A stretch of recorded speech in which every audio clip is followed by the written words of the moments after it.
ఈ ఫోటోలో ఉన్న వ్యక్తి Ronald Reagan, X American president.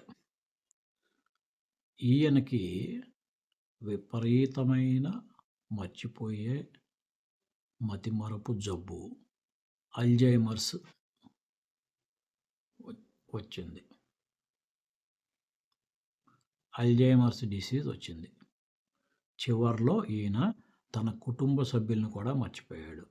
కేవలం తన వైఫ్‌ను మాత్రమే గుర్తుపట్టగలిగేవాడు. అంటే ఈయన చూసిన అన్నీ మర్చిపోయాడు. అలాగే నెక్స్ట్ జార్జ్ ఫెర్నాండెస్. ఈయన మన ఇండియన్ డిఫెన్స్ మినిస్టర్‌గా పనిచేశారు. ఈయనకు కూడా చివర్లో అల్జైమర్స్ డిసీజ్ వచ్చింది. ఈయన కూడా చాలామందిని మర్చిపోయారు. కొన్ని విషయాలు మాత్రమే గుర్తుండేవి. ఈయన కూడా చుట్టాలని, ఫ్రెండ్స్‌ని చాలామందిని చివర్లో మర్చిపోయారు. ఎందుకని ఇలా జరుగుతుంది అంటే వీళ్ళిద్దరికీ డబ్బులు లేవా? ఇద్దరు రిచ్ పీపులే. ఓకే. వాళ్ళు అమెరికన్ ప్రెసిడెంట్ కానీ వీళ్ళకి ప్రత్యేకంగా వాళ్ళు ఏమేమి ఫుడ్ తింటున్నారు, డాక్టర్లు అందరూ పర్యవేక్షణ చేస్తున్నారు. అన్ని ఫెసిలిటీస్ ఉన్నాయి. అయినా కూడా వాళ్ళకి అల్జైమర్స్ రావడానికి కారణం ఏంటి? మతిమరుపు జబ్బు రావడానికి కారణం ఏంటంటే రెండు విషయాలు తీసుకోవచ్చు. ఒకటి విపరీతమైన స్ట్రెస్, ఒత్తిడి. 2 డీప్ స్లీప్ పట్టకపోవడము. ఈ 2 రీజన్సే మెయిన్. మిగతావి కూడా ఉండుండొచ్చు. కానీ ఈ 2 చాలా చాలా ఇంపార్టెంట్.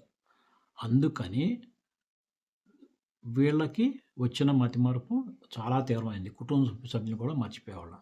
మనకి వచ్చే జబ్బులు ఎలా ఉంటాయి? మనం చదివింది మర్చిపోవడం.